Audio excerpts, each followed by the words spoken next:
Yeah, good day, members. Tom Brown here, the Secretary of the Tram and Bus Division. Just giving you a virtual weekly roundup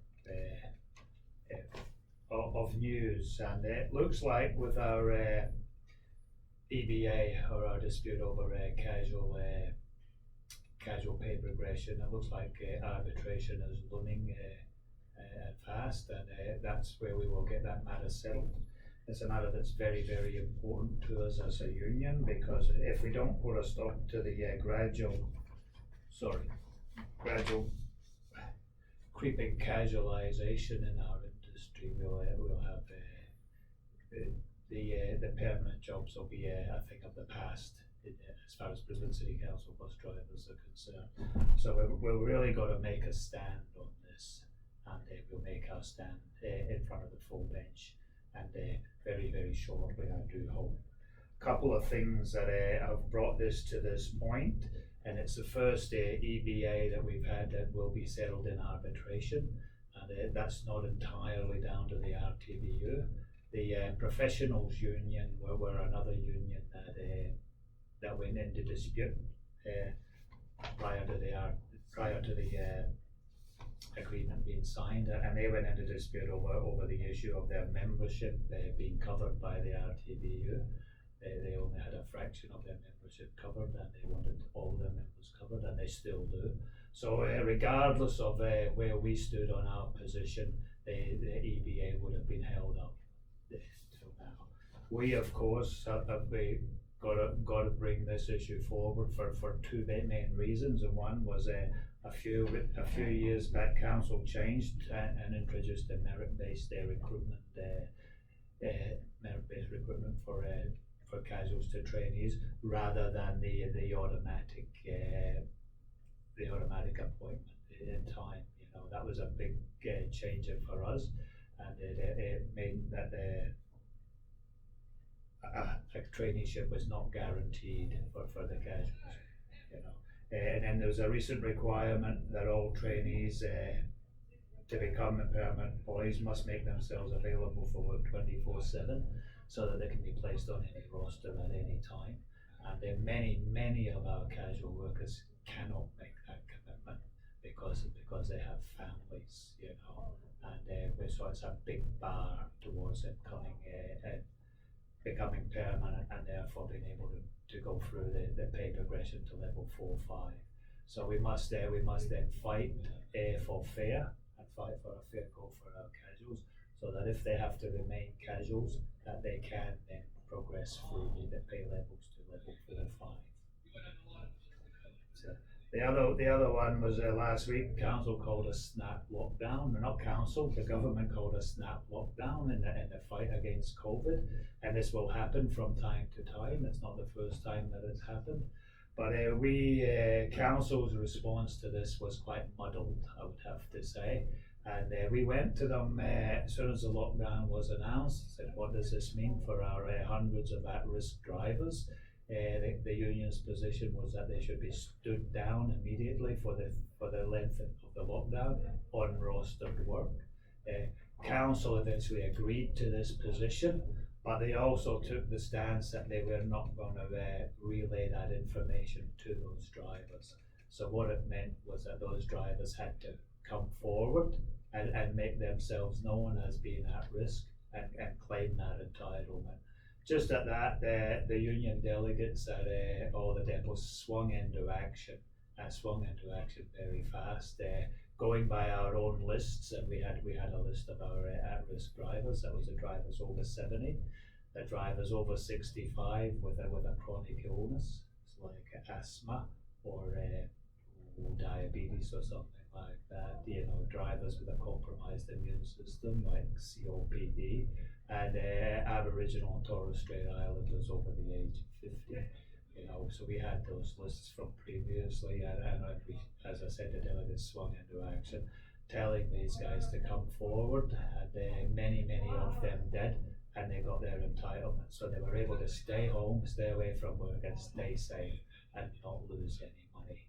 You know, another aspect of the lockdown was, of course, a mask mandate.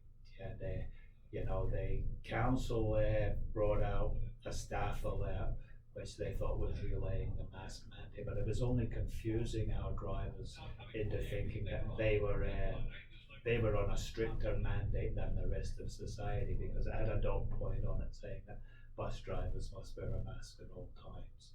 And of course, bus drivers must wear a mask in relation to everybody else as well, you know. Because when you're driving your bus in service, you must have the mask on, obviously.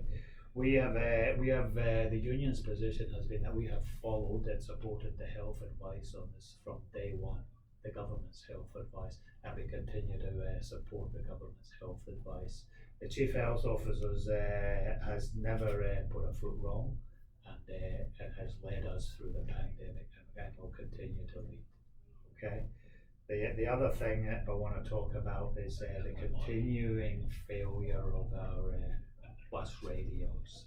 As the Motorola contract has expired, and there appears to be little or no spare parts left for our radios. So on top of the dropping out scenario because of the increasing of high-rise buildings in and around Brisbane and other reasons, we've got a secondary problem now of faulty parts on the radios unable to be replaced.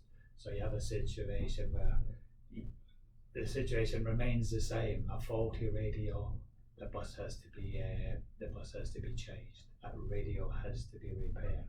The radio is a vital safety link for drivers out there, and we cannot have a situation where you're driving around a bus with a faulty radio. Okay, it's bad enough that even a normal radio that's working in perfectly working condition will drop out from time to time. That's bad enough.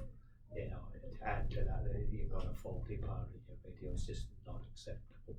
The other thing that the drivers need to be aware of is that if they find themselves under the threat of violence, first things first, to use the foot radio, the foot pump, what do you call it, the foot button. I don't know what to call it, the foot button. Foot switch. Foot alarm, foot activated alarm first. Before you do anything else, activate that alarm. That works on a separate line from the rest of the radio system, and goes directly through the bus control, who can then hear everything that's going on your bus. And the guys from bus control say once you've done that, the best thing to do is say your location, your exact location over and over again.